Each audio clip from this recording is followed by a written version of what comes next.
Manu Bhaker out of the contention for her third medal. She finishes fourth in the 25-meter pistol women's final. There you have Manu Bhaker, who has finished fourth. Joining me on the broadcast is our sports editor Manoj Joshi. Well, this is indeed, how do we view this? Manu Bhaker is finishing fourth after securing 2 medals. And now she's out of the contention. In the 25-meter pistol final, she has finished fourth. Mr. Joshi. देखिए, जहां तक मनु भाकर का सवाल है, उन्होंने शुरुआत बहुत अच्छे तरीके से की थी। आप ये कहिए कि जो यहाँ पर 5-5 निशाने जो है शॉट्स लगाने होते हैं, 3 सीरीज थी और उसके बाद एलिमिनेशन शुरू होता है।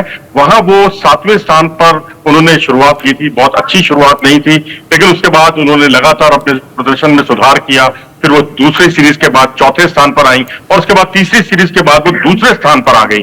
तब कोरिया और जो खिलाड़ी है फ्रांस की, उनके बहुत ही करीब थी। तो उस वक्त लग रहा था कि मेडल बिल्कुल पक्का है और शायद उसका रंग जो है इस बार कांसे से ऊपर होगा। लेकिन जो एलिमिनेशन जब शुरू हुआ तो उसमें पहले अमेरिका की खिलाड़ी एलिमिनेट हुई, फिर वियतनाम, फिर ईरान और उसके बाद जो है मनु भाकर उनके जो पेनल्टीमेट उनका जो निशाने थे, यानी अंतिम से पूर्व और उससे पहले उनके 2-2 निशाने जो है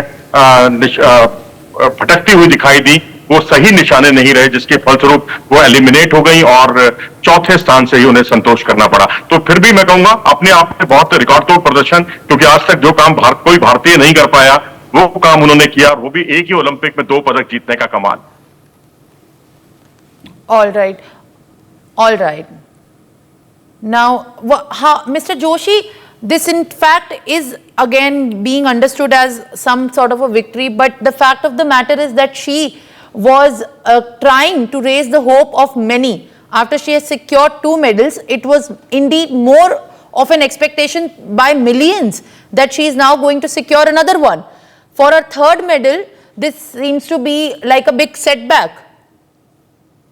जी, ये बात समझी भी जा सकती है, क्योंकि 10 मीटर एयर पिस्टल में जिस तरह से उन्होंने पदक जीता, उसके बाद सरबजोत के साथ उन्होंने मिक्स्ड इवेंट में मेडल जीता, तो करोड़ों भारतीयों की उम्मीदें जग गई थी। और उसके बाद जब क्वालिफाइंग मुकाबले हुए 25 मीटर एयर पिस्टल के, तो वहां वो दूसरे स्थान पर रही थी। तो अब जब कोई खिलाड़ी अगर क्वालिफाइंग में 20-25 प्रतियोगियों के बीच में अगर कोई दूसरे स्थान पर रहता है, क्वालिफाई करता है फाइनल के लिए, तो जाहिर सी बात है, और वो 2 मेडल पहले जीत भी चुका हो, तो उससे उम्मीदें जगना बहुत लाजमी है।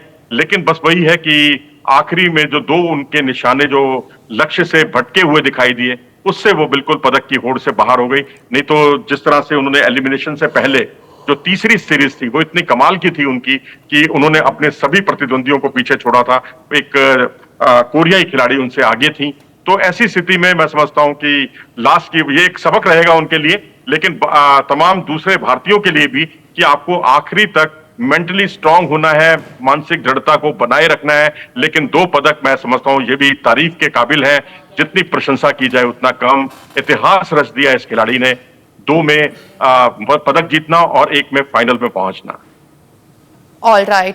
All right, Mr. Joshi, thank you with all these details and inputs, where there is a little bit of a heartbreak for Manu Bhaker, but she in fact has also scripted history, remember viewers, and will still be seen as an inspiration for many in the coming years. For more such videos, subscribe to the NewsX YouTube channel, hit the bell icon.